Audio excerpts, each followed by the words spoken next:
Paz do Senhor, pessoal. Seja bem-vindo ao Eu Creio Podcast. Já queremos desde já pedir para vocês se inscrever no nosso canal e já apertar um joinha, hein? Ativa o sininho. Ativa o sininho para não ficar de fora de nenhuma novidade. Temos bastante trabalhos que vamos desenvolver ao longo dos meses, tá? E nós estamos aqui juntamente com a Edjane, coordenadora, Creio, Santana de Parnaíba. Parceira da Denise. Empreendedora. Vamos conhecer um pouquinho mais da história dela. Então vamos lá. Seja bem-vinda ao podcast. Obrigada, Rafa. Obrigada, Matheus. Honrada pelo convite, nervosa. Mas estamos aqui para falar um pouquinho daquilo que Deus tem feito em nossas vidas, né? Creio que... Eu sempre falo isso, né? Deus tem feito milagres e a gente está aqui para falar um pouquinho dos milagres que a gente tem vivido na presença de Deus. Amém. Para começar, eu queria saber um pouquinho mais sobre a sua conversão, como que aconteceu. Conta um pouquinho para a gente essa história lá do comecinho. Então, história longa. Eu aceitei Jesus no ano de 87. Vocês nem eram nascidos. 87. E eu tinha 14 anos e meio aproximadamente quando eu aceitei a Jesus. Embora muito pequena, eu ouvia o chamado do Senhor, né? Eu sabia que tinha algo diferente, mas eu não entendia o que era. Até que eu fui morar em frente a uma Assembleia de Deus ali em Pirituba, aqui em São Paulo, e comecei ouvindo de Jesus, povo barulhento, né? o povo barulhento, e logo fiz amizade com as meninas ali da igreja, que eram duas Miriam, né? A gente brincava, a Miriam Morena e a loira, e me levaram para a igreja. E passou aí 7 anos, depois que eu conheci as meninas, quando realmente eu me decidi para o Senhor. E foi difícil no começo, porque minha família não era crente, né? E aí tomei a minha decisão. Fui para a igreja, era muito vaidosa. Muita gente que vai ver isso aqui vai falar assim, nossa, irmã Edjane, né? Toda jeita. Mas assim, era muito vaidosa. Meu pai brinca e fala assim que eu era a vaidade em pessoa. Pra vocês terem uma noção do nível. E assim, quando eu venho para a igreja, né, porque realmente é muita coisa, não dá para falar tudo, mas eu lembro da experiência de quando eu chego na igreja, o dia que eu aceito Jesus.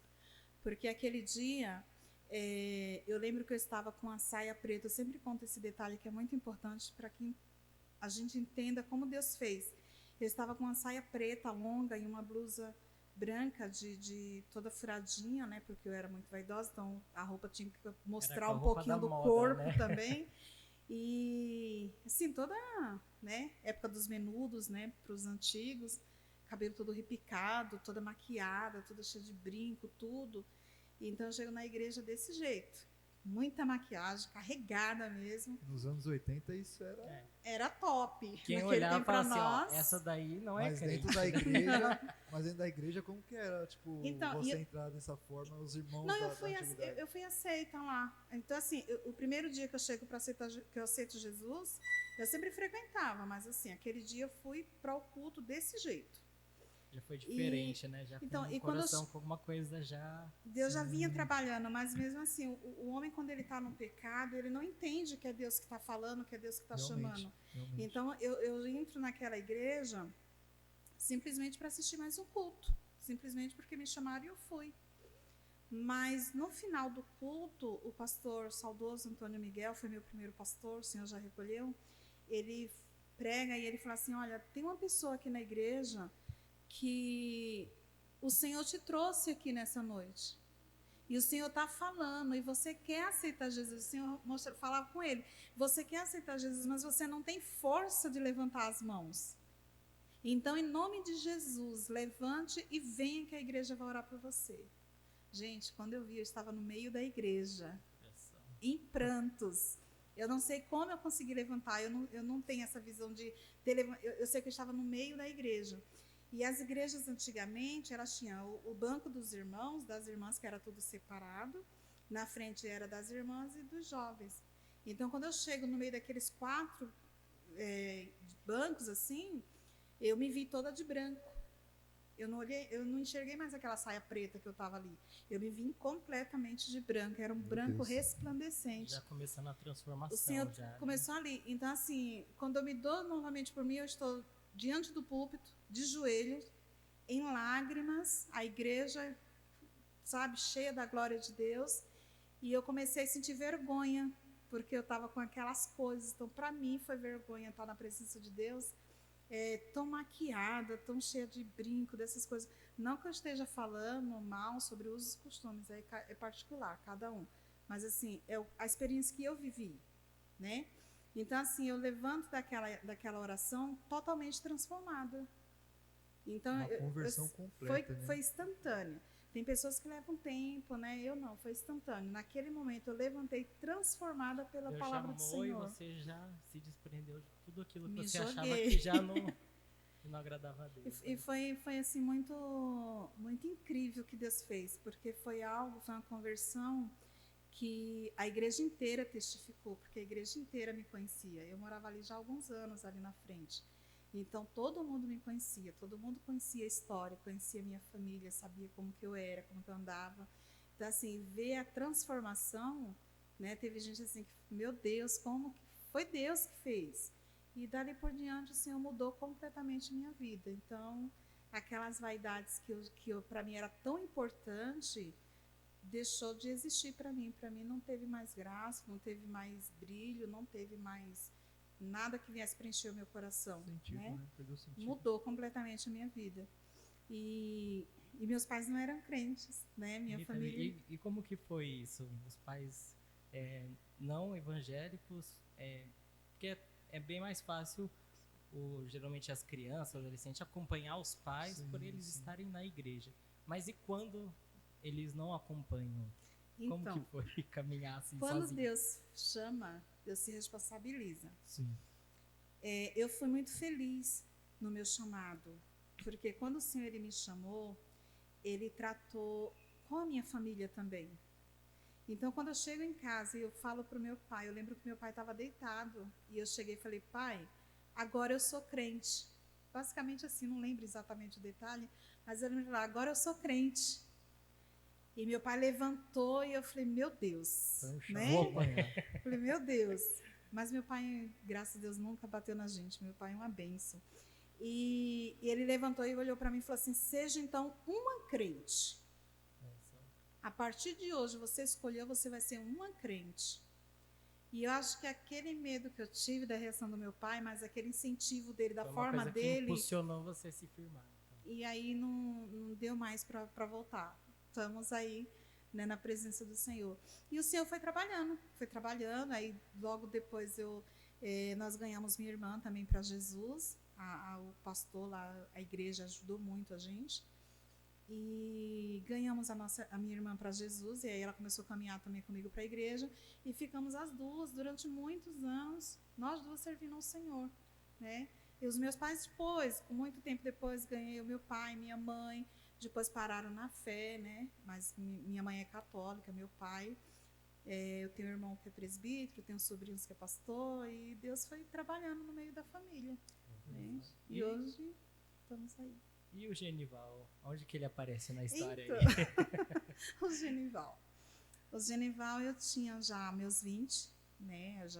Então vocês estão, digamos, juntos há muito tempo já. Vamos fazer 30 anos. Meu Deus. 30 anos de caminhada juntos. O Genival, ele aparece na minha vida, eu já estava com 20 anos de idade. Um pouco antes dele chegar, eu passei uns vendavais da vida e pensei em desviar, né? Pensei realmente, tomei a decisão. Hoje eu vou na igreja, é culto de ensino e não vou mais. Só que bem antes, Deus um dia usou um irmão e falou assim, que Deus ia preparar um casamento para mim. E eu sempre falo, ensino, Deus não é santo casamenteiro, mas Deus prepara casamento. E Deus tinha falado isso para mim. E passou, eu pensei, vou desviar da igreja, não quero mais, não está dando, não estou suportando. E eu estou no ponto de ônibus, para ir para minha casa, saindo do serviço, e me passa uma senhorinha com um folheto na mão. E ela passou e falou assim, você já é crente, mas estou aqui esse folheto para você. E eu nem olhei a mensagem. segurei ali, ela foi embora. Bateu a curiosidade, eu virei, tinha uma flor, uma rosa, e estava escrito: devo florescer onde Deus me plantou. É só isso que eu lembro daquele folheto, a flor e a palavra: devo florescer onde Deus me plantou. Isso já em Santana de Parnaíba? Não, ainda em Pirituba. E aí eu entendi, eu não posso sair. E a decisão era: o último culto, não vou mais. E aí eu vou para a igreja. Era o último culto, né? Deus falou aquilo comigo, me impactou, mas eu falei: eu vou para a igreja. E chegando na igreja, e aí que Genival entra na minha vida. Porque quando eu chego na igreja, Deus usa o pastor numa mensagem que antigamente as mensagens eram, né, terrível mesmo, poderosa mesmo. E o pastor aquele dia, né, falou assim, muito assim sobre você se firmar na presença do Senhor, de você ser a diferença, de você como servo de Deus tem que dar exemplo. E aquilo falou muito comigo. E ele no final falou assim: quem quiser oração, que acha que está errado, que está andando pelos caminhos tortos do evangelho, que ele usava essas expressões, vem à frente que a gente vai orar, porque tem uma pessoa aqui que ela está decidida a não servir mais ao Senhor, e isso aí é porque não está bem na presença de Deus, está em caminhos errôneos, né? E eu sabia que a minha vida estava um pouquinho torta. E aí eu fui lá na frente, porque a gente naquele tempo tinha muito de ir na frente receber oração. E quando eu dobro os joelhos ali, o Senhor levanta uma missionária, a irmã Cristina, e Deus usa ela em profecia e fala para mim: olha, Deus fala que tinha um plano na minha vida, que Deus ia me levar além do que eu podia imaginar, de que eu era chamada, renovou, né, votos na minha vida. E falou assim: entra num propósito comigo, que dentro de 10 dias vou eu te dar algo que eu tenho te prometido e eu não me esqueci. E aí eu fiz aquelas 10 dias de consagração e oração na madrugada. Às 3 da manhã eu descia, orava: Senhor, eu não sei o que é, mas eu sei que o Senhor vai trazer. Eu não sabia o que era, eu não lembrava. E o Senhor, não sei, mas o Senhor vai trazer. A fé, né? A fé. Você não estava enxergando, mas eu não sei o que sabia que alguma coisa ia acontecer. Ia acontecer, né? Porque Deus falou ia acontecer.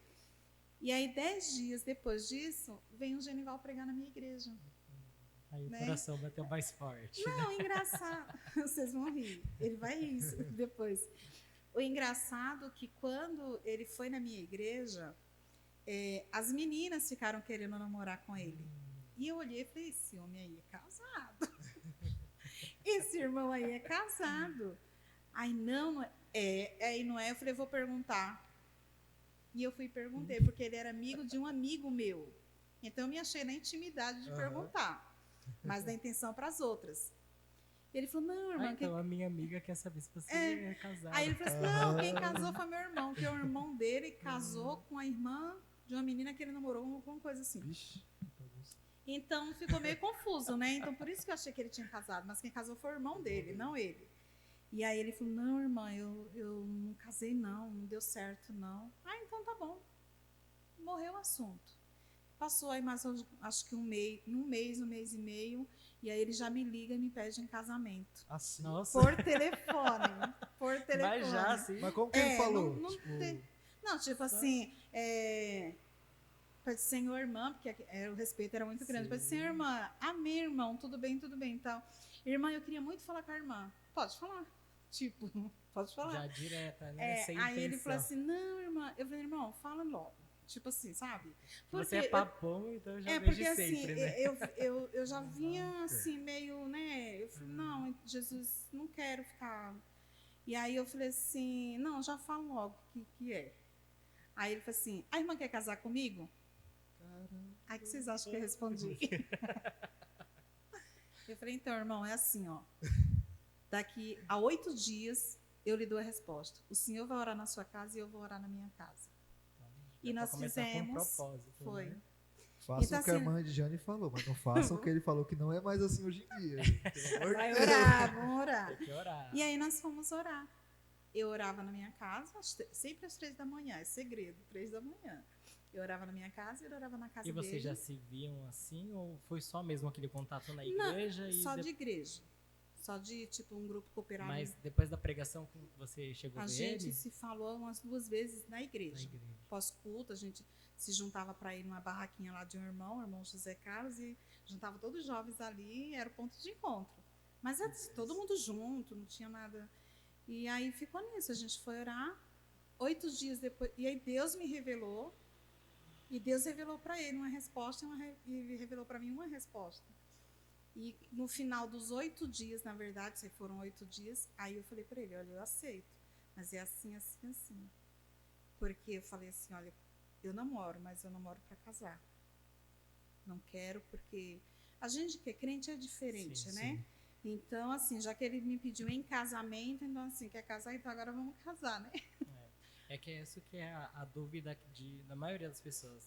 Namorar só para passar tempo, mas o namoro cristão, o namoro sério, ele é para casamento. Então, você aí que tá pensando em namorar, é o que a gente já falou com a Denise, né? Namorar para casar. Você tá pensando já em casar? Então, porque o namoro é com propósito.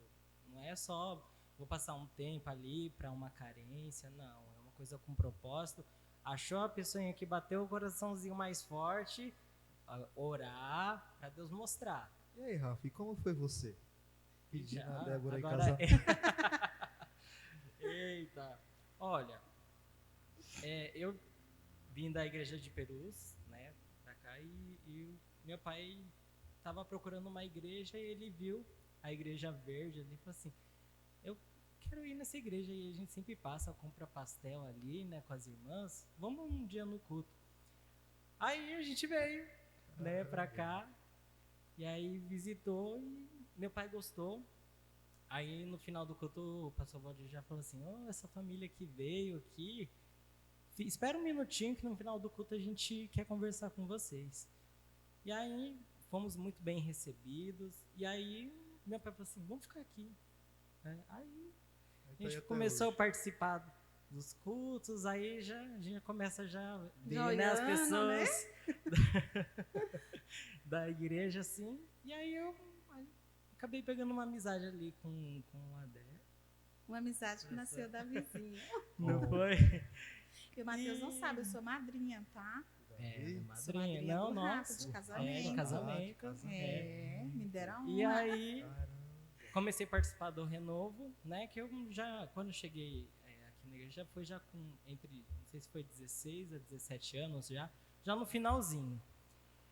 E aí a gente participando dos trabalhos, né, da igreja, adolescente, ceifeiros. Saudades. E aí teve um dia que a gente estava no evangelismo do ceifeiros. E aí, no meio do evangelismo, assim, a gente ia conversando. E aí já começou a ficar diferente, sabe? Já não dá mais para ser assim, só amizade, entendeu? Aí eu já comecei, né, a orar. Minha mãe falou assim, olha, vocês dois aí, e aí? Aí eu falei famoso algo de errado, tem que orar, tem que orar, né?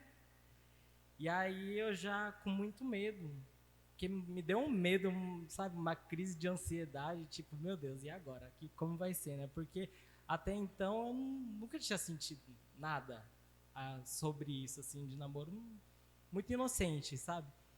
E aí, falei assim, vou orar. E aí eu orei, e aí eu pedi pro Senhor me dar uma palavra. E aí eu sei que não é o modo mais certo, mas fui abrir a Bíblia. Falei assim, Senhor, fala comigo, e abri a palavra. Aí saiu, eu não vou lembrar a referência, mas fala assim, aquele que encontra uma mulher, encontra coisa boa e recebeu a bênção do Senhor. Falei, achei a benção. Mas você não pediu em casamento direto. Não, casamento não. Genival, né? Foi papo. O Genival não tem papo não. Ele fala de alagoano.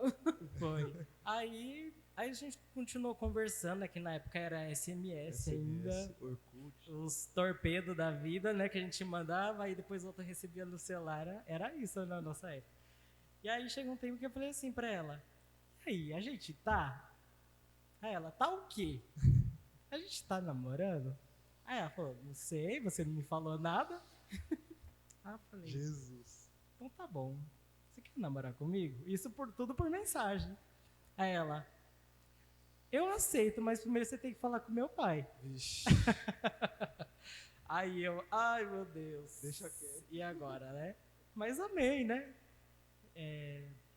Ela também já tinha orado, o Senhor já tinha falado com ela, né? Então, por isso, não foi nada, tipo, falei, ela aceitou. Não, ela já tinha orado, já tinha aquela amizade, assim, mais Você colorida. também não é nada besta, né, velho? E, enfim, para encurtar a história. Aí eu fui, conversei com o pai dela, né? Mais um conselho da ADN. Quando a família aprova também. A família já estava já de acordo, porque, Denise, querendo ou não, quando tá na amizade, assim, a família já fica já dando aquela olhadinha, tipo, sei, né? Tá enfim, entender os sinais, né? Passeado já. Ser um namoro com propósito, não só para passar o tempo ou para dizer, tem aqui alguém do meu lado, né?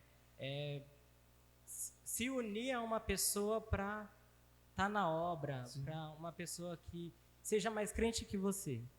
É dividir a vida, né? Casamento é dividir a vida. E você, depois que ele pediu em casamento, depois dos 8 dias você aceitou, e aí? Então, Deus ele foi muito lindo. Depois de 2 dias eu casei. Não é? Deus ele foi muito lindo. Antigamente era assim, né? Eu casei em 6 meses. Eu descobri o sobrenome do meu marido quando dei entrada nos papéis de casamento.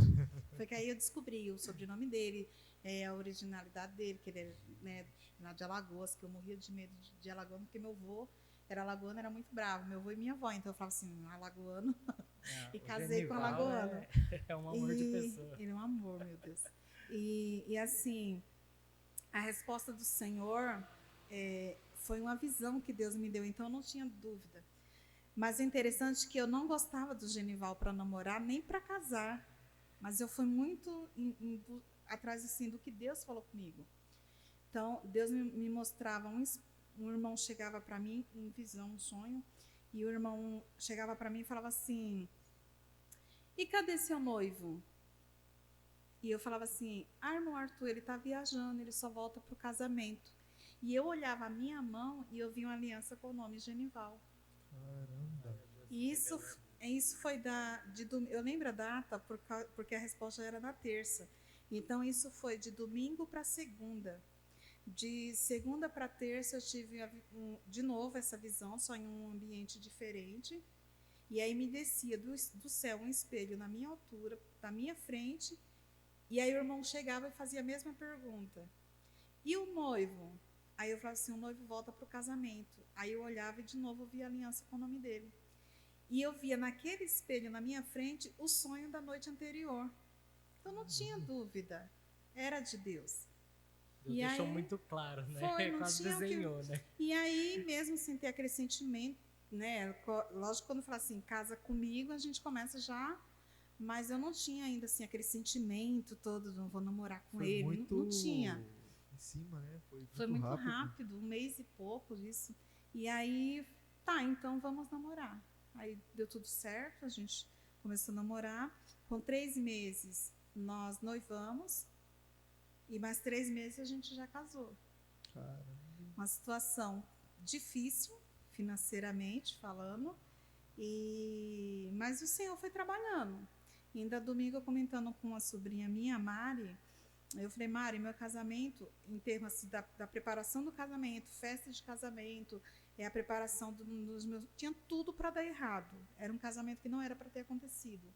Mas o Genival, ele falou assim, tudo que deu errado foi para dar certo depois. Né?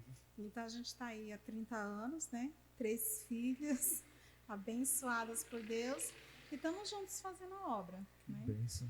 E depois disso entrou a tribulação, né? Eu digo que benção, né, Mateus? Benção porque, assim, a gente aprende com o Senhor que o crente ele não vive uma tribulação permanente. É o vai e vem, né, das ondas. Prova, né? Tem hora que você passa a prova, mas mesmo na prova você tem confiança que Deus está com você, né? Com certeza. Apesar que a maior prova de amor existente é a prova que Deus nos dá a cada dia. Se não for Ele, a gente não estaria aqui. Então, a gente passamos um momento difícil quando eu quis porque logo que eu casei eu já queria logo ter filhos. Eu casei com a cabeça. Eu vou casar, assim que eu casar eu quero ter todos os filhos que eu precisar ter e depois não quero mais. Eu não sei porquê, mas eu pensava assim. E logo que eu casei, no primeiro mês eu comecei a ter problemas, né? Problemas, e muitas dores, e procurei o médico, e os médicos falaram assim, olha, o problema é que você não vai poder gerar. Você não vai poder gerar porque o seu útero é infantil, então o útero infantil você não vai segurar uma criança mais de 3 meses. Aconselho você não engravidar. Mas eu não tomava remédios. Naquele tempo, muita gente pode achar estranho, mas eu falo naquele tempo porque é mais de 30 anos atrás, as Assembleias de Deus tinham o costume das mulheres não usar medicamentos para não engravidar. Era ensinado isso para a gente. Era o crescer e multiplicar, né? Então, eu tinha isso na minha cabeça, porque como a minha chamada foi muito forte, tudo eu tinha medo de pecar, tudo eu tinha medo de errar. E aí eu não tomava medicamentos. E eu falava, Jesus, eu quero um filho, eu quero ser mãe. E um dia eu vou num culto e Deus usou um pregador e fala assim, pode pedir o que você quiser hoje que Deus vai te dar. E naquela oração eu falei, Jesus, eu quero ser mãe. Passou um mês, mais ou menos, estava eu grávida. Meu Deus. Deus fez tudo muito rápido na minha vida. E eu engravidei da Keila e comecei já com problemas, realmente, conforme os médicos falaram. Aos 6 meses, o médico quis tirar a Keila e eu falei, não tiro. Se Deus me deu, eu vou ficar até... E tá a Keila hoje aí, para a glória de Deus, casada, né? Para a glória de Deus. E aí a gente vem para a Fazendinha. Eu ganho a Keila em dezembro. Fevereiro a gente vem morar aqui em Santana de Parnaíba, aqui pertinho aqui da sede. Qual ano foi isso aí? Isso já foi em 94. 94. Eu casei em janeiro de 94, Keila nasce em dezembro de 94, foi tudo muito rápido. 95, comecinho de fevereiro de 95, acho que dia 2, 3, a gente mudou para Fazendinha, aonde a nossa vida assim virou completamente. E aí a gente foi passar dificuldade mesmo. Nós viemos morar na minha cunhada, né, que abriu as portas, casa, coração, tudo assim, para nos acolher. E nós moramos 8 meses na casa da minha cunhada, até que o saudoso também, pastor Hamilton, construiu a casa da igreja aqui da Assembleia de Deus do Brás, aqui da Fazendinha, Rua Lagoas. Pastor Hamilton mandou construir aquela casa para eu e o Genival morar, porque ele falou assim, tem um terreno lá, vocês precisam da moradia. E eu precisava de um obreiro lá. Aonde é a igreja? Onde é a igreja hoje, aqui da Fazendinha. Aqui na Lagoas. Aqui pertinho aqui da sede. Sei, a igreja azul ali em cima. Isso, o Genival foi o primeiro pastor daquela igreja. O Genival, meu pai, ajudou na construção. Meu pai, né, ajudou na construção dessa igreja. E nós viemos morar ali. E quando viemos morar ali, Deus usa uma irmã, em um culto que nós fomos, e Deus usa uma irmã e chega para o meu esposo e fala assim, que Deus ia provar a fé dele. Nós já estávamos os dois desempregados, com uma criança bebê, morando de favor, né, porque a igreja não é casa nossa, a casa é da igreja. E um momento realmente muito difícil. E aí Deus usa essa irmã e fala assim, vou eu provar a sua fé.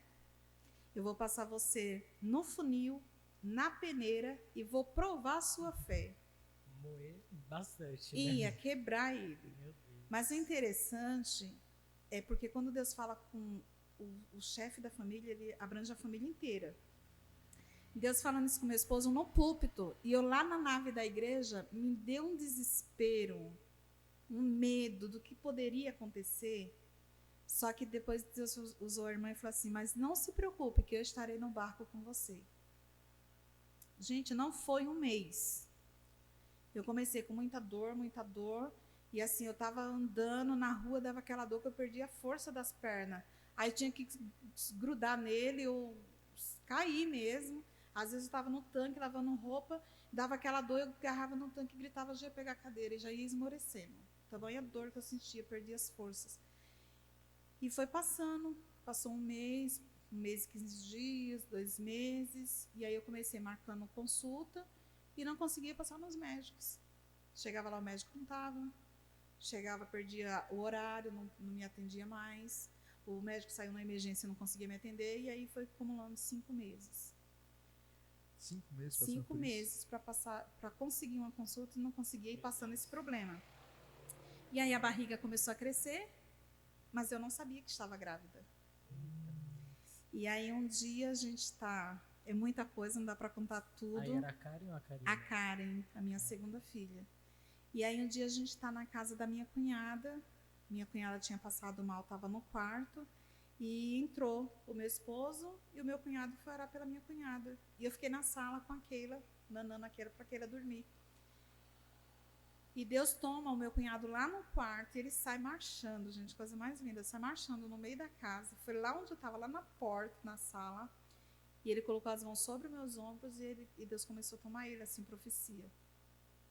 E quando Deus tomava assim o meu cunhado, ele falava assim: eu estou te operando do que o homem não pode operar.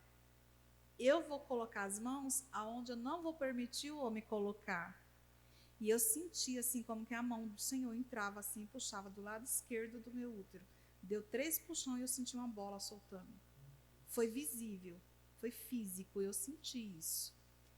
E quando ele soltou aquilo ali, a glória do Senhor tomou conta daquele espaço. Eu, meu esposo, minha cunhada que estava em cima da cama passando mal, correu para ver o que estava acontecendo, porque a glória do Senhor foi visível ali em nosso meio.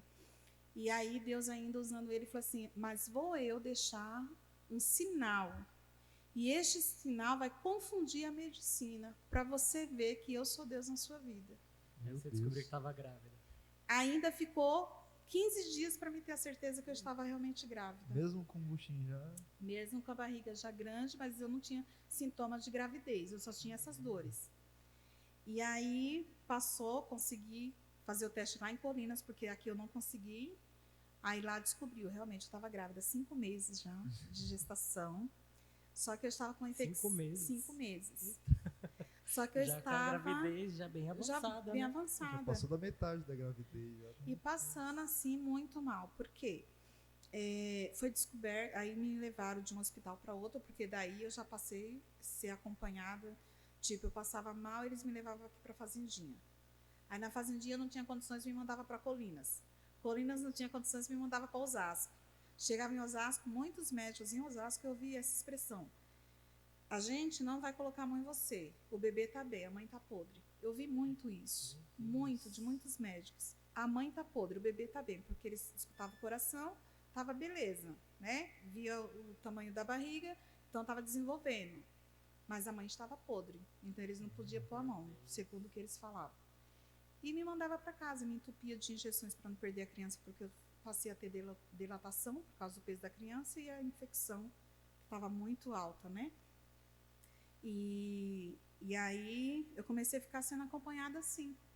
Então, assim, à noite... Mas teve um parto prematuro ou não, foi no tempo certo? No tempo certo. Aos 8 meses, em Colinas, eu recebi uma carta para fazer uma cesárea de emergência, porque a infecção chegou a 70 mil leucócitos de bactérias raras e tinha 70 mil leucócitos, tem um exame, e 5 mil hemácias, alguma coisa assim na urina também. Então, ou seja, a infecção era muito alta, né? Embora que uma gestante, o médico ele falou isso para meu esposo no dia lá: olha, uma gestante é o tempo que ela está mais vulnerável da mulher para uma infecção, é a gestação. Então, ela pega de 7 a 10 mil. 10 mil já é muito sério. A senhora está com 70 mil. Eu não sei o que fazer com a senhora. Então, a senhora tinha que estar em um leito de hospital, sendo acompanhada, sendo assistida por uma equipe médica. Eu não sei o que eu vou fazer com a senhora, porque a senhora não tem plano e eu não posso internar a senhora aqui. Como estava a sua cabeça com tudo isso? Tranquila. Tranquila. Nunca me abati por isso. Você se apoiou naquela fé que falou que Deus ia estar Deus no controle. estava comigo. Então, assim, a minha confiança é que eu não sabia como ia ser, eu não sabia quando ia terminar, mas eu tinha certeza absoluta que Deus estava comigo naquele barco. Então, assim, eu via precisar as coisas dentro de casa, porque a gente passou essa experiência nesse período de se alimentar do que Deus mandava, igual, né, os passarinhos. O Senhor cuidou. Eu vivi isso na minha vida, o Senhor cuidou de mim. Então, vinha pessoas da minha casa, batia na porta: aqui que mora o pastor Genival, é aqui. Deus mandou trazer essa cesta. Deus mandou trazer esse dinheiro. Deus mandou trazer esse alimento para sua bebê. Então, nós vivemos isso nas nossas vidas, né? E então eu sabia que Deus estava cuidando. E ali a gente foi passando aquele tempo, a infecção por estar muito alta, e eu não tinha os cuidados necessários, né? Não que muita gente às vezes fala assim, mas e a sua família? Minha família estava apoiando, porém minha família estava lá em Pirituba, não estava aqui comigo, porque eles moravam em Pirituba e eu morava aqui só. Estava meio que só na dependência de Deus mesmo, né? Então, assim, quando meu pai, quando podia, papai vinha, né, suprir alguma coisa ali. Estavam sempre ligando, na época era orelhão, né? Sempre ligava, meu cunhado dava notícia lá, ó, tá tudo bem e tal. E tinha minha cunhada aqui que ajudava também, meu sogro, né? O Pirinho, o Zé Pires, que Dona Jacira sempre também nos ajudaram. Mas assim, ali dentro ali de casa era Deus, o Genival e eu Deus e Genival, era só nós. Então à noite também às vezes Deus faz isso mesmo, né? Tira todo mundo para deixar você passar aquele processo. E a gente precisava. Exatamente. A gente precisava. E é interessante que, assim, durante o período que eu passei com esse problema, eu sentia muitas dores no corpo. Tantas dores que roupas, às vezes, eu não conseguia colocar. Então, eu vestia camisões. E aí, o Genival desmontou a cama. Dor. Eu sentia muita dor. Então, o Genival, ele desmontou a cama e eu passei a dormir no chão para ninguém movimentar a cama, sabe? Tipo, você vai sentar, a cama balança. Não podia. Aquilo me incomodava demais. E aí eu passei a dormir no chão durante um bom tempo. E aí ele preparava garrafas PET com água do lado durante a noite. Tipo, ele contava das 9 da noite às 6 da manhã. Às vezes eu tomava 4 garrafas de água PET. De febre interna que eu tinha durante a gestação. E os médicos não faziam nada, só aplicavam injeção para não induzir o parto, né? Porque eu tinha dilatação, então tinha que segurar o bebê. Mas comigo mesmo eles não podiam me medicar, porque qualquer medicação podia ser contra o bebê. Então tinha que cuidar do bebê, porque o bebê estava bem. E aí aos 8 meses o médico em Colinas me dá uma carta para fazer uma cesárea de emergência por causa desse estado. Aí me mandaram para o Sorocabana. Para Osasco. E chegou em Osasco, o médico falou, não, ninguém vai pôr a mão em você. O bebê está bem, está de alta, pode ir para casa. E aí eu voltei para casa. Enfim, cheguei aí aos 9 meses, né? Não dá tempo de contar muita coisa. Cheguei aos 9 meses e numa segunda-feira à noite eu senti a primeira dor, por volta das 11 da noite. E eu lembro, um pouquinho antes, o Genival, um dia a gente estava deitado e ele sentiu assim, aquele impulso de abrir a janela. E ele abriu a janela, olhou aqui para o horizonte e ele falou assim, que ele viu pareceu uma nuvem negra assim, mas era algo espiritual. E Deus ali falou para ele assim, e ele falou, meu Deus, o que é isso? E Deus falou para ele assim, isso são as hostes que vêm contra vós. Mas não se preocupe que eu estou nesse barco. Eu estou com vocês, não se preocupe. Gente, o Senhor deu um bálsamo nos nossos corações. Foi tão lindo aquela tarde que parece que nada mais ruim estava acontecendo. A presença do Senhor se fez ali. E nós passamos, né? E aí chego aí aos 9 meses, fui para o Sorocabana de ônibus. Desci para o final lá embaixo, a pé, fui de ônibus, já com dores. Isso, comecei com dores na segunda, fui para o hospital só na terça, à noite já. Fui de ônibus para Lapa, né, daqui da fazendinha daquele tempo. Para Lapa era muito tempo. Meu Deus do céu. E fui lá para o Sorocabana, né? E no meio daquela prova tudo, enfim.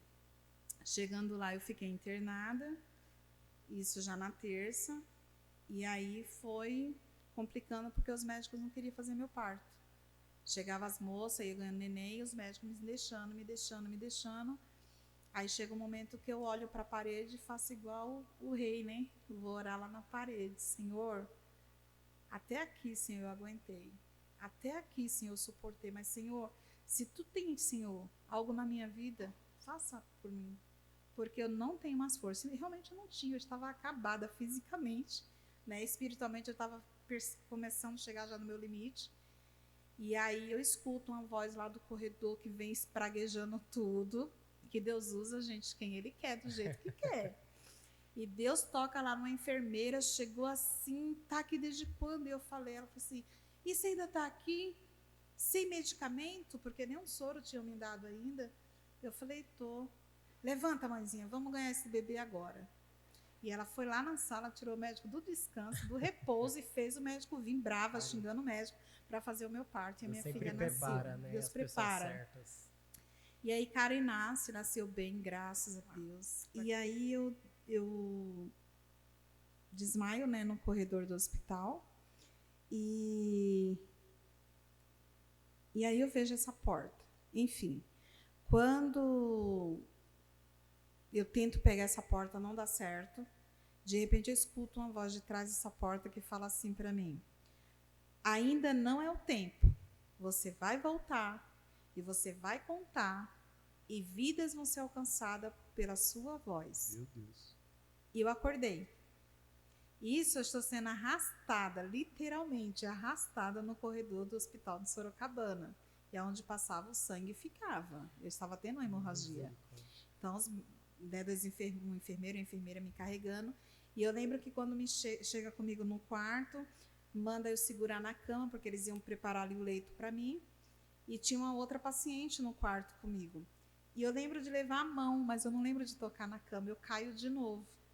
E quando eu caio, tem a mesma visão e a mesma voz. E a voz repete: nunca olhe nem para a esquerda, nem para a direita. Olhe somente para mim. Ainda não é o tempo. Você vai voltar e você vai alcançar muitas vidas através da sua voz. Então você acha que considera essa visão, digamos, essa visão como... digamos que você quase morreu, você estava indo para o caminho da morte. Eu acredito que sim. Eu acredito que ali era o meu final, mas que o Senhor me traz de volta. Nossa, eu acho muito interessante. Porque tem algo, tem testemunho né? assim. O sobrenatural de Deus é Sim, realmente sim. surpreendente, né? Porque você estava num cenário um diagnóstico de morte, né? E Deus me traz de E Deus volta. te traz de volta. E foi bem interessante, porque aí quando eu acordo, eu estou sendo jogada na cama e eu olho, eu vejo muitos médicos em volta do meu leito, muitos médicos. E aí é um detalhe engraçado até de se contar, mas eles me deixam com a perna amarrada para cima durante 12 horas, eu fico nessa posição amarrada, literalmente, igual um animal. E muita medicação, a cabeça para baixo, né, sem travesseira, baixaram a cabeça. E aí tiraram aquela moça, acho que ficaram com tanto medo de eu morrer, o Senhor me recolher. A moça tinha acabado de ter um neném. Então tiraram aquela moça do quarto. É chocante, né? Então... E me deixaram sozinha. E aí ficou uma enfermeira. Daí então ficou a enfermeira comigo até a minha alta. E aí foi um reboliço tremendo, porque aí os médicos falavam de eu ter entrado em coma. Ninguém nunca me deu assim um diagnóstico fechado, mas os comentários ali da enfermeira que ficou comigo era: eu tinha entrado em coma, que eu tinha tido câncer. A enfermeira que falava para mim, porque ela estava com meus exames. Mas assim, diagnóstico mesmo fechado, o médico chegou e me entregou: a senhora teve câncer, eu nunca recebi. É que na verdade era a infecção, ela era tão alta que não era considerado normal, assim, nem se você estivesse passando por alguma coisa hospitalar, era algo Apesar além, que naquela né? época a medicina ainda não era aquele negócio filme, né? Não tinha aquela concretização tão O normal forte. era quanto? De 7 mil já era ruim para a mulher. 10 mil, geralmente a mulher morria. E você tava com Eu estava com 70 mil. 70 mil. 70 mil. Pelo amor de Então, Deus. assim, era absurdo o que eu estava. E, então, assim, muita gente na época, aqui mesmo, em Fazendia, muita gente me conheceu, a gente falava, e muita gente falava assim: é câncer, a irmã foi curada de câncer. Então, assim, pelo quadro que eu vivi e que eu ouvi dos médicos, eu considero isso. Eu considero esse milagre na minha vida. Foi a palavra de Deus, né? Porque Deus falou que ia confundir a medicina, né? Então, e o que Deus fez, o que a medicina não chegou a ser na mão da medicina. Então, eu creio muito na palavra de Deus, né? Eu creio nisso. Então, até hoje eu falo: Deus me tirou realmente da morte. Deus me resgatou com mão forte. E tudo isso foi para provar nossa fé. E o que eu trago assim de experiência é que hoje eu falo assim: Deus, ele não prova. A gente usa essa expressão assim: Deus, Rafael, vai fazer você passar por isso porque ele quer provar a tua fé. Mas não é que Deus quer provar para ele a sua fé, porque Deus sabe onde está a sua fé, até onde vai. Ele quer provar para você que você, na presença dele, é capaz de ser provado por coisas grandiosas. Ou E seja, após passar também tudo isso, você também acaba tendo mais fé, mais intimidade, porque você, de fato, é aquela passagem de Jó. Eu conhecia de ouvir falar, mas agora os meus olhos te veem. Então, nessa situação, você pôde ver mesmo a glória de Deus. Eu costumo dizer que eu sou crente depois dessa prova. Porque eu aceitei Jesus realmente lá em 87, dezembro de 87. Mas experiência com Deus, eu comecei a viver depois. E essa foi a experiência maior que eu já tive assim com Deus. A não ser, claro, o batismo com o Espírito Santo, que é coisa linda de Deus, o chamado de Deus, mas assim, física, mexe com algo mais sobrenatural, foi essa experiência que eu passei, né? E aí, só para encurtar, porque o horário também já foi, os médicos falaram que eu não poderia engravidar de novo. E aí Deus usa uma pessoa e fala assim, vou eu te dar mais um fruto. E este fruto eu vou usar. E Deus me deu a Karina, que hoje não dá para testemunhar, mas Deus me deu a Karina e sou mãe aí de 3 meninas, para a glória de Deus. Apesar que toda vez que eu ouço testemunhos do tipo, eu sempre me apego nessa palavra que se encontra na carta de Tiago, capítulo 1, versículo 12, que diz: abençoado é o homem que suporta a provação, porque quando for aprovado receberá a coroa da vida, a qual o Senhor prometeu aos que o amam. Glória a Deus. Você sabe um versículo, até deixei aqui aberto, um versículo que sempre me acompanhou nesse período, é Salmo 40. Ninguém gosta muito. Esperei com paciência no Senhor. Mas durante toda essa experiência, Deus permitiu só um único crente na minha casa. E todos os dias ele ia me ver, Antônio Coelho. Irmão Antônio Coelho, ele é de 120, era da Igreja Anjos de Betel.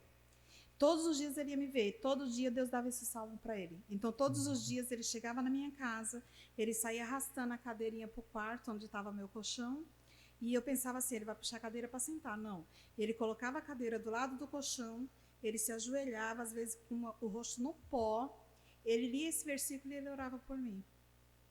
E ele falava assim, irmã, tá tudo bem? Eu falava, tá bem, irmão Antônio, graças a Deus, irmão Antônio, tá tudo bem. E aí ele não aguentava a minha resposta. E aí ele começava a chorar. Né? Tá tudo bem. Deus sabe, mas tá tudo bem. Porque a fé é isso. A fé é a gente estar no lamaçal, é a gente estar no calabouço, como Jeremias, e falar, não, Deus está aqui comigo. Eu estou no calabouço, não estou? Estou, mas Jesus está aqui comigo. Exatamente. Então a fé precisa ser assim. A fé sem obras é morta, né? Então assim, a fé tem que nos mover. Sem fé é impossível agradar a Deus. Né? Exatamente. Porque se você tivesse esmorecido, né? Ali você poderia ter sido tudo diferente, né? Com certeza. Mas você sempre se manteve firme, sempre, não, Deus está comigo, Deus fez a promessa, por mais que eu esteja passando por toda essa tempestade, mas o Senhor prometeu estar comigo. Então, por mais que você tivesse medo, você confiava e o Senhor acalmou a tempestade. É porque o medo é normal, né? É normal, o medo é natural, a gente sente. Eu não vou dizer, Foi gente, como o Pedro, né? Pedro até andou sobre o mar, mas depois sentiu medo. Não é que durante aqueles 9 meses, aquele período todo, que na verdade foi um pouquinho mais por causa do pós, né, parto, não é que em nenhum momento eu não temi. Eu temi. Teve momentos que eu e minha esposa, a gente um olhava para o outro, baixava a cabeça e começava a chorar. A gente não tinha palavras. Quantas vezes a gente não tinha palavra para orar? Então a gente só chorava. A situação financeira, a situação de saúde, a situação de tudo em volta, né? Então tinha momento que eu olhava para ele olhava para mim, os dois se encaravam e começavam a chorar. Mas confiando que Deus estava ali com a gente. É forte. E hoje nós temos Edjane aí firme e forte, com os nossos adolescentes. Como que é você ter passado por toda esse vendaval e hoje está aí firme e forte com os nossos adolescentes? Eu costumo dizer, Mateus, que tudo que eu passo na vida é para mim crescer um pouquinho mais. Crescer no sentido assim, mais experiência, né? Não crescer melhor que ninguém, não, que eu não sou. Melhor e grande é Deus, Com né? certeza. Mas assim, os adolescentes para mim foi uma experiência maravilhosa que eu vivo todos os dias. São Pedro 1 foi o primeiro trabalho? Primeiro trabalho como escola dominical. Comecei na escola dominical. Pastora Ademir me colocou como professora lá dos adolescentes. Eu já havia dado aula para os jovens, e aí o pastor Ademir me colocou para os adolescentes. Passou um tempo, mudou de pastor, E aí houve uma necessidade, a pessoa que estava com os adolescentes na época entregou, e aí, se não me falha a memória, o pastor Floresvaldo foi o primeiro a me colocar com os adolescentes. E aí eu fiquei uns 2 anos, 3 mais ou menos, saí, fiquei acho que com as irmãs, que eu trabalhei muitos anos também no círculo de oração, e aí eu voltei de novo para os adolescentes, quando o pastor Valdir nos pastoreou lá, 8 meses, acho que o pastor Valdir ficou com a gente, e esses 8 meses eu voltei para os adolescentes. O pastor Valdir sai do São Pedro I, assume o setor, aí eu saí do São Pedro I, da liderança, né? Congregava lá. Saí de São Pedro I, e aí me chega um dia uma ligação de uma irmã chamada Irmã Denise, e fala assim que quer ir na minha casa conversar comigo. Mas como? Uma pessoa quer vir na minha casa conversar comigo, porque a gente não se conhece, sim, né? Não tem essa intimidade. Mas a minha irmã vai ser bem-vinda. E aí ela me chega, não dá para contar muito detalhe, né? Por causa do horário. Mas assim, e aí ela me faz o convite, e eu falei, não quero, não vai, eu não tenho jeito, não... Era muito círculo de oração, assim, né? O jeito das irmãs, acho que até hoje eu tenho esse jeitão, assim, né? Das irmãs. E aí Deus foi abrindo as portas, até que ela esperou para me dar a resposta, acho que uns dias depois. E aí a gente orou, conversei com meu esposo, porque meu esposo, a gente tem um combinadinho de quando a gente casou. Eu nunca sou empecilho na obra de Deus na vida do meu esposo. E ele também não, no meu chamado. Então, eu apoio meu esposo em tudo no chamado dele. E ele me apoia em tudo no meu chamado. E a gente tem trabalhado juntos para o Senhor. Né? Então, assim, aí ele, não, filha, vai, fica em paz, que depender de mim eu te ajudo. E a gente está aí 9 anos e um já. E o primeiro trabalho já foi com um novo nome, que era o ADESP, né? Era o ADESP. Até onde você vai com as suas próprias forças, não foi? Isso, na camiseta rosa. Eu lembro que foi 2013. Também a época que eu comecei me envolver mais com o setorial. Até então eu não tinha nenhuma função, eu estava ali, o que precisasse eu estava ali. Eu comecei em 2013. A Deni, como setor, começou, acho que em abril, é isso? Que teve a festividade, aí passou abril, acho que em junho ou julho eu entro. Foi o mesmo ano. Foi 2013? 2013. Só que eu entrei já para o final, passou a primeira festa, em abril, se não me engano. Aí em junho ou julho, tem essa dificuldade, não lembro se junho ou julho, eu entro com a Deni, que o Jonatas trabalhava com a Denise, saiu e eu venho. Tipo assim, quem é a irmã de Jane? Ninguém me conhecia no setor. Pouquíssimas pessoas. Os irmãos mais antigos sabiam, né? Mas assim, muita gente, tipo, quem é essa irmã? Eu lembro que as primeiras vezes que eu aparecia, o pessoal ficava assim, me olhando assim, e eu acho que eu mais assustada ainda, porque eu olhava aquele monte de adolescente e eu toda quietinha no meu canto, assim. Hoje eu já brinco, dou risada, mas no começo eu me sentia um pouquinho fora pelo costume, né? Hoje não, hoje já chego, brinco, abraço todo mundo, beijo todo mundo e assim eu tenho abençoado. Você acha que você seria a coordenadora de Jane de hoje? A forma que você trata com os adolescentes hoje? Se você não tivesse passado por nada que você tivesse passado anteriormente, você seria a mesma coordenadora que você é hoje com eles? Com certeza não. Você acha que aquilo te deu uma maturidade suficiente para... Mesmo porque a maturidade, eu acho que ela vem realmente no dia a dia. Sim. A maturidade é como o amor. É construído. Você lembra que eu falei no começo, eu casei com meu esposo, mas não tinha amor ainda, né? Hoje eu falo, eu amo meu esposo, sem dúvida, sem titubear. Porque a convivência me ensinou a amar o meu esposo. Ele fala assim, não, eu já te amava, mas a convivência ensinou ele a me amar mais. Sim. Assim é a maturidade, é no dia a dia. Então, você vai passando pelos pedregais da vida, aí você vai adquirindo experiência, você vai criando o quê? Maturidade. Eu pisei ali e virei o pé, hoje eu não vou pisar mais. Se precisar, eu vou pisar com muito cuidado, porque meu pé vai doer. Então, acho que a maturidade é mais ou menos isso. E mudando rapidinho assim, o assunto, antes das considerações finais, empreendedorismo, como que começou? Você tinha uma loja lá no São Pedro, depois você fechou, abriu uma na sua casa e agora está com uma outra. Conta como foi um pouquinho de tudo isso. Então, primeiro eu quis abrir uma loja. Eu trabalhava já de funcionária para uma pessoa E eu vi que não ia dar muito certo, eu precisava sair, precisava fazer alguma coisa, que eu não aguento muito ficar parada. Então, eu tinha que fazer alguma coisa. E aí, eu abri a minha. Então, eu trabalhava meio período para mim, de manhã, e à tarde eu ficava nessa outra loja. Enfim, aí venho, fico só na minha. E aí, a pessoa fechou, e o dono do salão foi lá me chamar. Não, Jane, vem que o salão é seu. E aí, eu fiquei 7 anos lá, para a glória de Deus. E aí, Isso foi passei... a J Brasil? Isso. Aí lá eu passei financeiramente tive dificuldade, aí entreguei o salão, passei a trabalhar na minha casa, porque foi o período também que a Cara entrou em depressão, né? Então foi mais complicado e aí eu comecei a trabalhar dentro de casa. E aí as coisas foram enrolando porque comércio e casa do mesmo ambiente não dá muito certo. Não Comigo mesmo. não funciona. E aí eu Bem acabei difícil. não parei com tudo. Aí fui trabalhar com quentinhas também. A Karen teve problema de As novo de quentinhas da saúde. Jane, nossa, até hoje eu tenho saudade. viu? Qualquer hora eu faço para você. E aí eu também parei. E aí um dia vou arrumar emprego. Comecei, meninas, faz o currículo aí para a mãe que a mãe vai arrumar emprego. E o Genival falou assim: você não quer trabalhar com comércio? Não, não quero mais comércio, não quero mais nada, não quero mais nada, mais nada, nada. E aí a irmã Denise me chamou para fazer um bico lá, para a glória de Deus. E aí, de repente, Deus moveu as águas aí para nos abençoar. E a gente está hoje com a loja lá em Santana, para a glória de Deus, né? Glória a Deus. Deus tem levantado pessoas muito especiais para nos ajudar. E pessoas em que a gente vai ser eternamente grato, né? Maravilha. E quer deixar uma palavra? Tem que Antes? falar o nome, né? Porque tem ali a Isso. torcida, né? Tá, então vamos Gente. corrigir isso daí.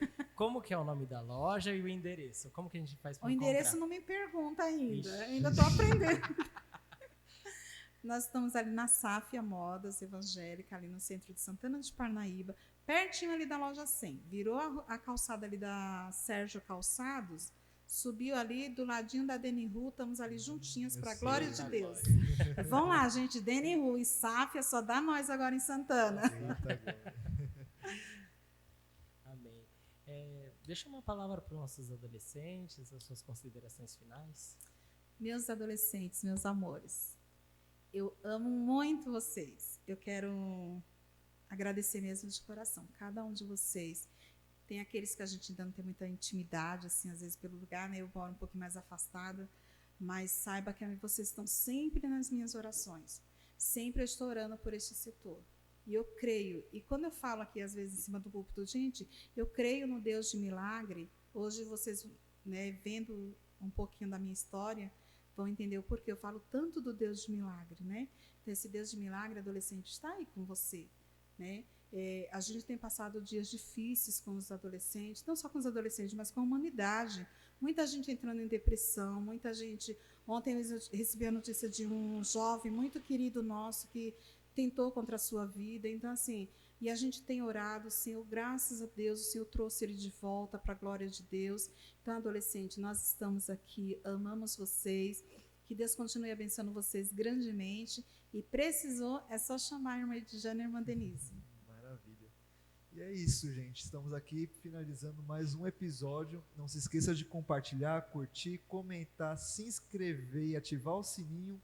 E da mesma forma que a irmã Elidiane abençoou você com essa palavra, não esqueça de compartilhar para abençoar mais vidas. Amém? Rafa? Amém. Jane, muito obrigado por dividir a sua história, seus testemunhos, muito edificantes. Que Deus possa sempre te abençoar. E alcançar Amém. muitas vidas, porque esse é o propósito da nossa vida. Amém. Estamos aí no propósito. A gente não se prende e não se acovarda de falar a palavra de Deus e contar aquilo que Deus tem feito. Obrigada, meninos. Obrigada, Creio. Obrigada, irmã Denise, irmã Débora, Rafa, pelo apoio de sempre. Amo todos vocês. Mateus, novinho agora na equipe, mas que Deus abençoe os meninos lá em cima. Que Deus continue abençoando. Eu creio que esse projeto, gente, vai alcançar muitas vidas. E vocês que vão estar ouvindo essas palavras, vocês que vão estar assistindo os podcasts, creia, Deus vai ter sempre uma palavra para o seu coração. Mandar um beijo aqui rapidinho para meu esposo, minhas filhas, meus genros. Amo todos vocês, meus pais, todo mundo, né? A história, papai, mamãe, todo mundo. Meu pastor Valdir, um abraço. Muito obrigado, pastor Valdir, pelo apoio. Que Deus abençoe. Amém. Amém. Então é isso. O nosso podcast, só um minutinho para falar sobre um pouquinho do podcast.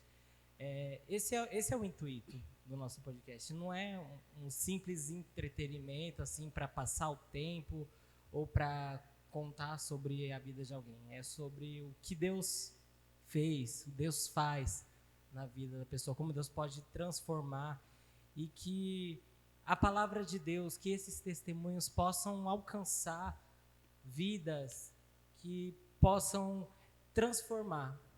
Porque o que você passou, né, tem até um ditado que fala assim, ó, se alguém falar para você que se colocar o dedo na tomada vai te dar choque, por que você vai colocar? Exatamente. A pessoa já passou por aquilo e ela falou, ó, não coloca. Então é isso. O intuito desse podcast é, através dos testemunhos, conscientizar e levar a palavra de Deus, que vocês possam ter mais intimidade com Ele e anseia ter essa fé inabalável que a irmã Jane tem, a irmã Denise, que passou aqui também. E é isso é o nosso desejo. Amém. Amém? Amém. Vamos encerrar então. Muito obrigado. Se inscreva no canal, ó. Não se esqueça. Se tiver vermelhinho aí é porque você não se inscreveu ainda. Escreve aí para ajudar a gente. Escreve, corre Coloca aí. aí um like, que isso vai ajudar a subir o canal e aí mais pessoas vão ser alcançadas. Então é uma forma de evangelizar. Então Com certeza. ajuda a gente, como diz o pastor Valdir, passa a Macedônia e ajude-nos. São Pedro 4, se inscreve aí, São Pedro 4. Tô de olho em E você. aí? Amém? Deus abençoe, pessoal. Fica com Deus. Fique com Deus. Eita, Glória!